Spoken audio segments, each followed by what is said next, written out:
가장 대표적인 사건 중 하나가 2010년에 발생했죠. 양천구 신정동의 옥탑방에서 발생했던 살인 사건에 대해서 말씀드리고자 합니다. 웃음소리가 기분 나빠서 살인했다라고 알려졌던 사건이에요. 이 사건의 범인이 33살이었는데 10여 년간 교도소에 복역하고 있다가 출소한 친구였어요. 근데 그 사이에 세상은 많이 바뀌었잖아요. 자기가 나와서 새로 적응하고 살려고 노력을 했는데 건설 현장에서 이제 일하는 것밖에는 할 수 있는 게 없고, 그래서 그날도 토요일인데 2010년 8월 7일이었죠. 이 사람이 일이 없었어요. 다른 사람들은 다 가는 자기는 안 불러준 거죠. 그래서 그때 일하러 갈 때 필요한 망치, 뭐 칼, 뭐 이런 장비들을 든 가방을 가지고 동네를 돌아다니다가 어린이 놀이터에 혼자 이렇게 앉아 있었던 거예요. 그런데 어디선가 웃음소리가 들린 거죠.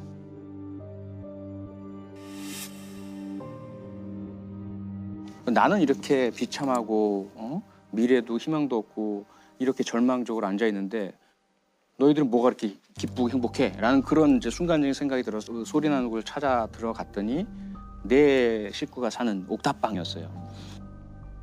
엄마가 아이들과 함께 TV를 보고 있었고 그 웃음소리는 TV에서 나온 소리였어요.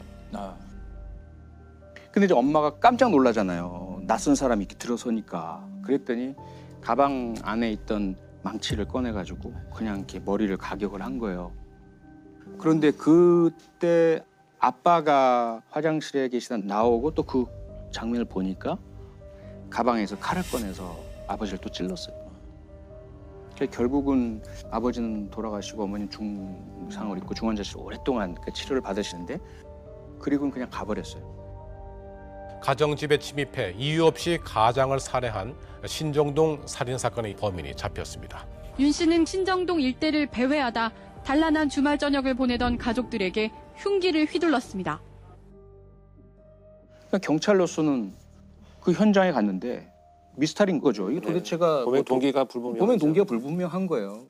부모님이 무슨 원한 관계가 있나? 아무리 찾아봐도 원한 지금 사람도 없고 불만 가진 사람도 중에 아무도 없는 거예요. 오직 CCTV에서 발견된 모습이 있어요. 그 현장에 떨어진 모자, 인상착의.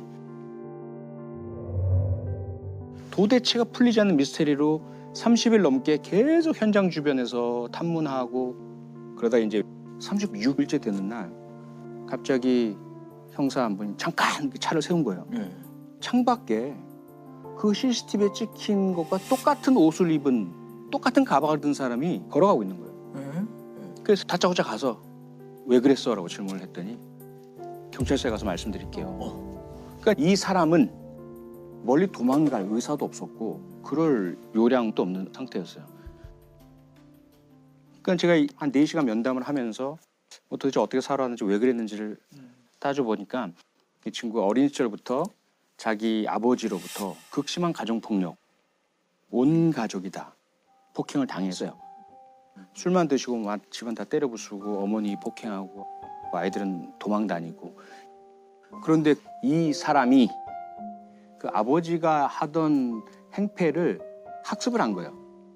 조금만 기분이 나쁘면 술 마시고 자기 아버지가 하던 걸 똑같이 하다가 그걸 강력범죄자 조르고 잘못된 선택을 하게 되고 결과적으로는 뿌리는 아동학대더라 이 말이죠.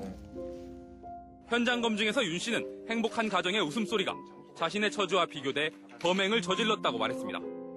나 자신은 이렇게 비참하게 살아가는데 그 다른 사람들의 행복하게 살아가는 모습이 너무나도 저와 비교돼가지고 순간적으로 그런. 경찰은 윤 씨에 대해 살인 혐의로 구속영장을 신청했습니다.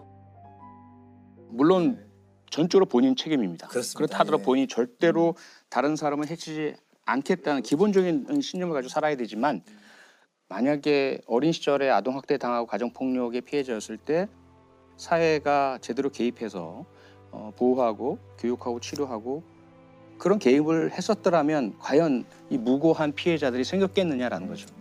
그렇습니다. 예.